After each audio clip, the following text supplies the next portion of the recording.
khusus saya ingin menghimbau Pak Bupati, insya Allah besok kami akan rapat Forkopimda, akan memutuskan untuk seluruh masyarakat Sulawesi Tengah mengikuti edaran-edaran yang sudah ada. Pertama, edaran dari Menteri Agama, khususnya menyambut Ramadan. Menyambut Ramadan, Pak Bupati tolong dibantu Pak. Tidak ada satupun kegiatan yang boleh dilakukan di masjid. Istilahnya, kasarnya, masjid harus terkunci. Satu laporan-laporan kepada kami, bahkan kami sudah mendengar langsung videonya, satu orang dengan pakaian Pemda, berwarna coklat, pakaian dinas, berpidato, mengatakan semua masjid-masjid selama COVID-19, wabah coronavirus ini, tidak boleh ada kegiatan apapun di masjid. Dikunci itu masjid, pintu-pintunya, digembok, begitu kata orang Medan. Loh, ada apa ini? Ini ada apa? Kok benci kali kalian sama masjid? Bawa-bawa lagi ada maklumat Kapolri sesuai dengan peraturan yang ada, bahkan bawa-bawa fatwa MUI. Masjid yang ada di desa itu harus dikunci. Tidak boleh ada kegiatan apapun di dalam masjid itu selama bulan suci Ramadan. Kegiatan keagamaan, apapun dalilnya ataupun alasannya tidak ada. Karena sudah ada edaran dari Menteri Agama, ada petunjuk pelaksanaan ibadah selama bulan suci Ramadan, ada maklumat Kapolri, ya. Kemudian ada lagi fatwa dari Majelis Ulama Indonesia. MUI lagi. MUI tidak mengatakan wajib mengunci masjid. Tidak ada fatwa MUI masjid wajib digembok, nggak ada. Selama COVID-19 wabah ini, MUI tidak ada mengeluarkan fatwa masjid-masjid mesti digembok, nggak ada. Jadi jangan memelintir fatwa Majelis Ulama Indonesia ente. Dan laporan-laporan dari kawan-kawan saya, murid-murid saya ada di Bandung, beberapa masjid digembok juga. Masjid tidak boleh digembok. Yang dilarang itu, difatwakan oleh MUI itu adalah sholat berjemaah di situ. Membuat majelis taklim rame-rame kumpul di situ. Bukan menggembok masjid, disuruh. Masjid itu tetap harus buka. Azan tetap harus ada. Hanya saja azannya itu tidak hayya 'alas shalah, bukan mari sini sholat di sini, tidak, kan nggak boleh. Memang secara peraturan negara dan fatwa MUI jangan sholat berjemaah, tapi azan tetap dibuat. Siapa yang azan? Yang azan dia muadzin. Di mana azannya? Dia di masjid. Dia kan di situ lockdown juga dia, pengurus masjidnya itu. Muadzin dan imamnya kan memang tinggal di situ. Nah, dia datang ke masjid itu, masuk dari rumah tempat macam masjid kami itu, penjaga masjidnya itu tinggal di masjid, ada ruangan dibuat untuk dia. Dia azan. Masuk waktu dia azan, cuman dia tidak serukan hayya 'alas shalah, dia serukan shollu fi buyutikum. Jadi tetap ada azan, masjid tetap terbuka, Mas. Shollu fi rihalikum, tetap aja. Sholatlah kamu di rumahmu masing-masing, sholat kamu di tempatmu masing-masing. Allahu akbar, la ilaha illallah, azan tetap azan. Bagaimana kalau gembok masjidnya mau azan bagaimana? Kita menghindarkan diri dari sholat berjemaah bukan berarti masjid digembok. Mudah-mudahan ada kefahaman lah bagi kita ini. Jangan menafsir-nafsirkan fatwa Majelis Ulama Indonesia itu maunya kita sendiri. Anda bukan ahli tafsir fatwa. Anda bukan ulama. Anda pakai dinas, pidato begitu direkam. Kok seperti benci sekali dengan Islam. Oleh karena itu saya Tengku Zulkarnain mengatakan, selama COVID-19 ini, di wilayah-wilayah pandemi COVID-19, di mana yang sudah merebak tanda merah lah katakan, azan tetap dibuat oleh muazin di masjid itu. Azannya shollu fi rihalikum atau shollu fi buyutikum, sholat di rumah masing-masing. Sehingga orang-orang di rumah sholat pada waktunya. As-sholatu ala waktiha, sholat tetap pada waktunya. Karena mendengar azan, mereka berwudu di rumah masing-masing, sholat serentak di rumah masing-masing. Nah kalau menjadi gembok, siapa yang azan? Siapa yang ngasih tahu waktu sudah masuk? Manusia sibuk dengan kelalaian.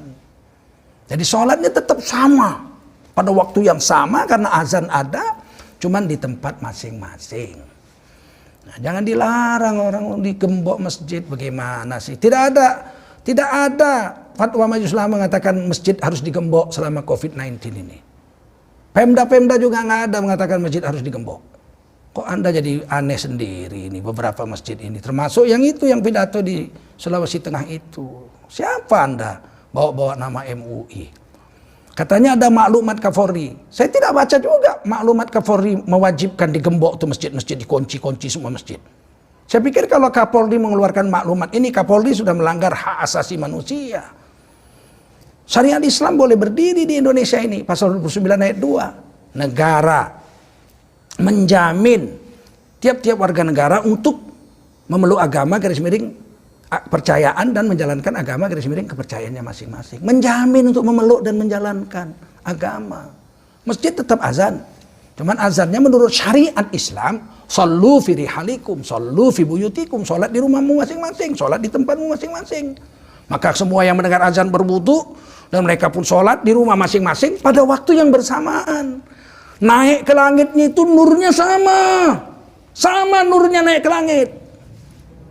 Oleh karena itu kalau nggak tahu agama jangan berfatwa agama. Belajar agama yang baik. Jangan bikin rusak agama Islam ini.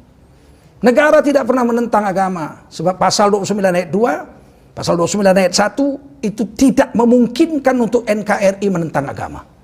Pasal 29 ayat 1. Negara berdasar ketuhanan yang Maha Esa. Negara ini berdasarkan ketuhanan yang Maha Esa. Pasal 29 ayat 2. 29 ayat 2, negara menjamin.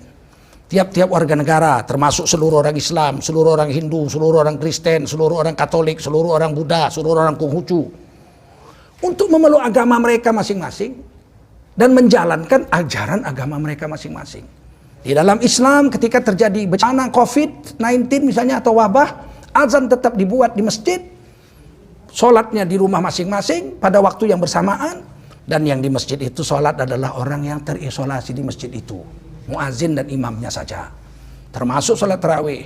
Tetap aja as-sholatu tarawihi yarhamukumullah tetap diserukan dari masjid. Cuman yang tarawih adalah muazin dengan imamnya saja, yang lokalisir mereka saja. Sedangkan kita, sudah sholat tarawih, maka mereka sholat tarawih di rumah masing-masing. Mudah-mudahan manfaatlah apa yang saya jelaskan pada hari ini. Dan saya bertanggung jawab dunia akhirat. Tidak ada sedikit pun kami para ustadz ini, para guru agama ini, para anggota Majelis Ulama Indonesia ini membenci negara Republik Indonesia. Tidak. Kami rela mati untuk mempertahankan NKRI ini. Tapi agama kami nggak mau diacak-acak. Sebab agama ini sempurna. Tidak pernah Islam menghalangi negara dan tidak pernah Islam menghalangi agama. Ketika terjadi COVID-19, Islam sudah mengatur 14 abad yang lalu. Apabila ada pandemi, ada penyakit menular, kita nggak boleh datangi tempat itu dan kita nggak boleh keluar dari tempat kita yang sudah terkena untuk ke tempat yang lebih baik, yang belum kena supaya mengungsi. Nggak boleh, hadis Bukhari. Dan tetap ada azan. Dan azannya itu lafaznya ditukar. Sholatlah kamu di rumahmu masing-masing, sholatlah kamu di tempatmu masing-masing. Semoga kaum muslimin muslimat semakin yakin dengan keagungan Islam. Dan semoga orang-orang yang nggak ngerti agama mau belajar. Konsultasikan dengan yang ngerti. Fas'alu ahla dzikri in kuntum la ta'lamun. Kamu tanya orang ahli ilmu kalau kamu tidak tahu. Oleh karena itu saya minta Kapolri dan seluruh yang memegang kekuasaan di negeri ini, jangan biarkan gembok masjid, jangan dikunci itu masjid, biarkan masjid terbuka, azan tetap ada, as-sholatu tarawihi yarhamukumullah tetap ada diserukan, walaupun yang sholat tetap di rumah masing-masing, baik sholat wajib maupun sholat tarawihnya. Begitu juga dengan nanti imsak, masjid tetap beritahu, imsak diberitahu, apakah dengan serine, apakah dengan beduk dan sebagainya. Seperti biasa saja.